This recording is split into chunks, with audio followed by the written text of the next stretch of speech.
সকাল হতে না হতেই ব্যস্ততা আর ব্যস্ততা।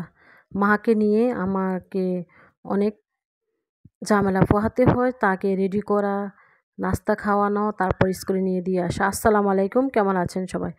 আশা করছি সবাই বেশ ভালো আছেন। আমরা আলহামদুলিল্লাহ বেশ ভালো আছি। আজকে আমি আপনাদের জন্য একটি নতুন ব্লগ ভিডিও নিয়ে চলে আসলাম। আশা করছি আজকের ভিডিওটা আপনাদের কাছে খুব বেশি ভালো লাগবে। যাই হোক, এখানে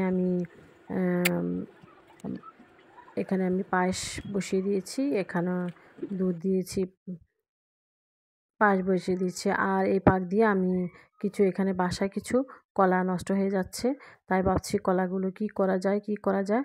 অনেক ভেবেচিন্তে চিনি, ময়দা, কলা দিয়ে একটা ব্যাটার করলাম। খুব নরম তুলতুলে একটা ব্যাটার করলাম। ব্যাটার করে এটাকে আমি এখন গোল শেপ আকারে পিঠা বানিয়ে নিচ্ছি। যে যেটাই বলুক, যাই হোক, খেতে তো পারবো ইনশাল্লাহ। আমি খাই আর নাই খাই, বাচ্চারা তো খেতে পারবে। যাই হোক, কলাগুলো নষ্ট হওয়া থেকে বাঁচিয়ে দিলাম। যাই, বেশ অনেকগুলো পিঠাই হয়েছে এবং পিঠাগুলো খুব সুস্বাদু হয়েছিল। বাচ্চারা আসা যাওয়ার পথে খেয়ে শেষ করে ফেলছে। আলহামদুলিল্লাহ, আলহামদুলিল্লাহ। আমার আর অনেকগুলো পিঠা হয়ে গিয়েছে। বেশ সুন্দর হয়েছে পিঠাগুলো। খেতে তো ভীষণ ভীষণ ভালো লেগেছে। প্রায় ২-৩ দিন যাবৎ এই পিঠাগুলি ছিল বাসায়। বাচ্চারা খেয়ে অনেক বেশি খুশি হয়েছে। যাই হোক, এভাবে কলা বাসায় থাকলে বাচ্চাদের জন্য পিঠা বানিয়ে রাখা যায়। আর এ ফাঁক দিয়ে আমি কিছু এখানে মুরগির বেস্টের মাংস নিয়েছি। মাংস নিয়ে এটাকে আমি ভালো করে একদম ম্যারিনেট করে রেখে দিয়েছিলাম। ম্যারিনেট করে তারপর আমি কিছু আটা যে সাথে দিয়ে বাচ্চাদেরকে ফ্রাই করে দিচ্ছি, যেটাকে চিকেন ফ্রাই বলে। যে যাই বলুক, অসুবিধা নয়, বাচ্চারা খেতে পারলেই হলো।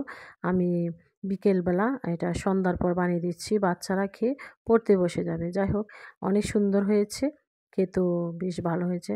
আমার নিজের রেসিপিতে আমি যেভাবে পেরেছি সেভাবে বানিয়েছি।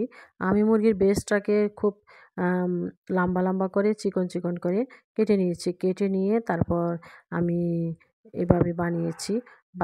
বাচ্চাদেরকে আমি উম বাচ্চাদেরকে আমি সস দিয়ে খেতে দিয়েছি। বাচ্চারা খেয়ে তো ভীষণ ভীষণ খুশি হয়েছে। বলে, অনেক মজার খাবার আম্মু। যাই হোক, আমি এভাবে মুরগি যখন আনে তখন আমি মুরগির বেস্টটা রেখে দিয়ে বাচ্চাদেরকে খেতে দিই। বাচ্চারা একেক দিন একেক রকম বিকেলবেলা নাস্তা চায়। কি দেওয়া যায় আর কি দেওয়া যায় এসব ভেবেচিন্তে যাক, একেক দিন একেকটা রেডি করে রেখে দিই, তারপর বাচ্চারা খেয়ে নেয়। যাই হোক, দেখুন, একদম অনেক সুন্দর হয়েছে। বেশ অনেকগুলো চিকেন ফ্রাই হয়েছে। যাই হোক, আলহামদুলিল্লাহ, আলহামদুলিল্লাহ, বাচ্চারা খেয়ে অনেক খুশি হয়েছে। যাই হোক, আজ বিদায় নিয়ে নিচ্ছি। আল্লাহ হাফিজ। আসসালামু আলাইকুম। আল্লাহ হাফিজ।